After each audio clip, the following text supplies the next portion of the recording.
Hello, and welcome to this Empower Abilities video tutorial on using the Ascend EVV app on an Android device.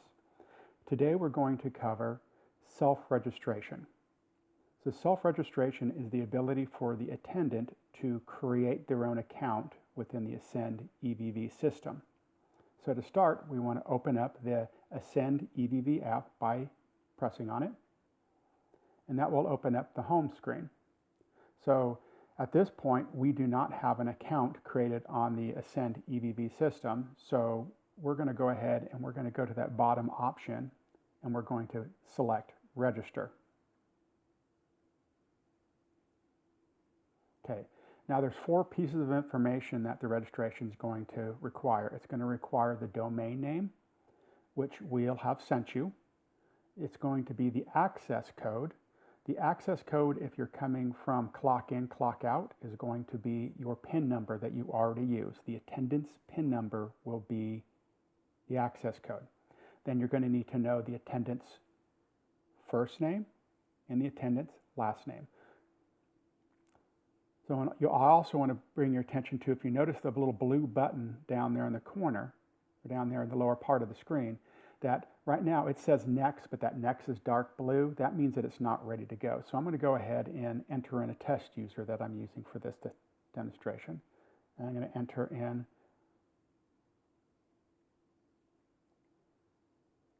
our domain name.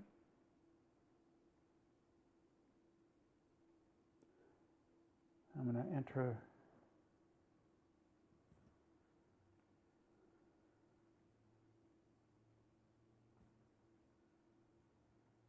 the access code. This is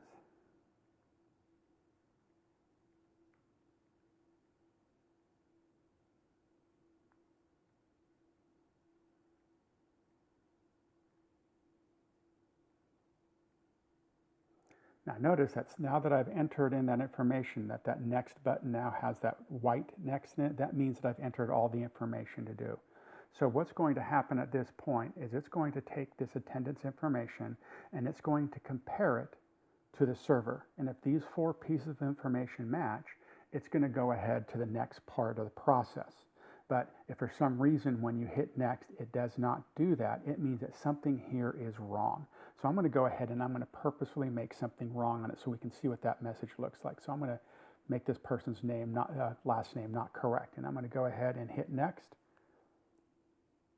And it says at the top, it says invalid access code, or the name doesn't match the user records. So then I need to go through and I need to verify that information. But in this case, I already know that I've purposefully put in the wrong last name. So I'm going to correct that, and now I'm going to go ahead and I'm going to hit next. Now, at this point it says create your username and password for this. So at this point you can put any username you want, but the username is going to have to be 5 characters long. If you don't make it 5 characters long, the next button will never turn white. So again, if you take a look at that blue button, it has next in dark blue written in it, and it will turn white when all the information is added in there, and it has enough information to move forward. So I'm going to go ahead and I'm just going to put in a partial username for this attendant to kind of show you how that button does not light after I do it, so you guys can kind of know what it looks like. I'm going to go back 1 letter on that, and then I'll put in my password. The other thing you need to know is if you take a look at the bottom here, you'll see that it says enter your preferred username, which can be up to 50 characters long, and then enter a strong password with the following items. It needs to have an uppercase letter, a lowercase letter, a number, and at least 1 special character.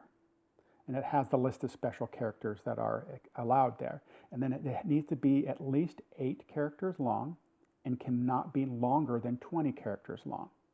So they do require a strong password. So I'm going to go ahead and put in a strong password that follows that criteria quickly.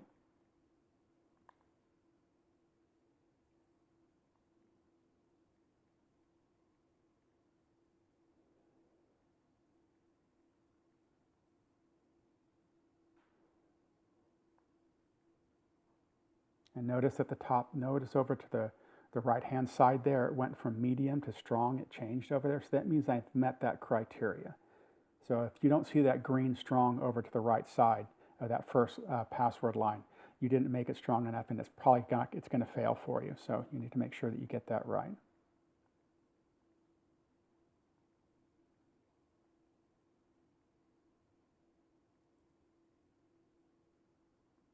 Okay, now you notice I've entered that information in there, and you notice that that next button is not correct.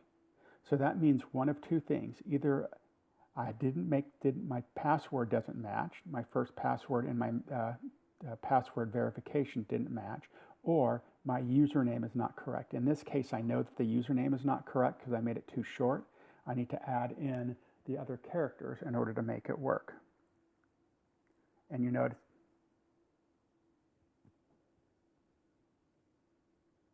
now, so let's see, so I have that in there.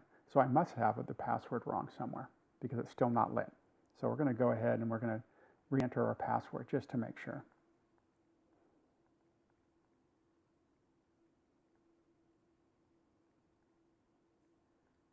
Ah, you see, that's what it was. The passwords weren't matching.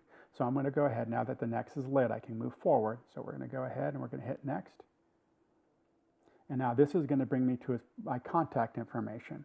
Now this is important because if one of the features is because we have that complex password, that strong password, this system gives you a way to recover it should you forget it. So you don't need to call Empower Abilities in order to be able to get your password reset. You can actually do that, but you need to provide at least one of these pieces of information, preferably both of them. So in this case, I'm going to go ahead and put in a fictitious mobile number.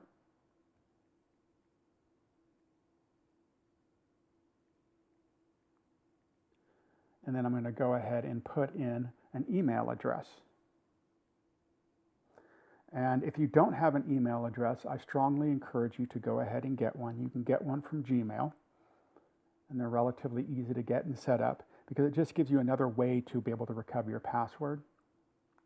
And it also gives us a way to be able to communicate with you if you need to send communication and stuff. So I'm going to go ahead and put in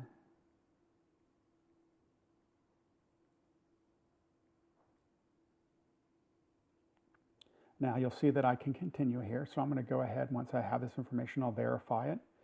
And we'll go ahead and continue. And now that's going to give me the terms of use. Now this is very dry legal writing.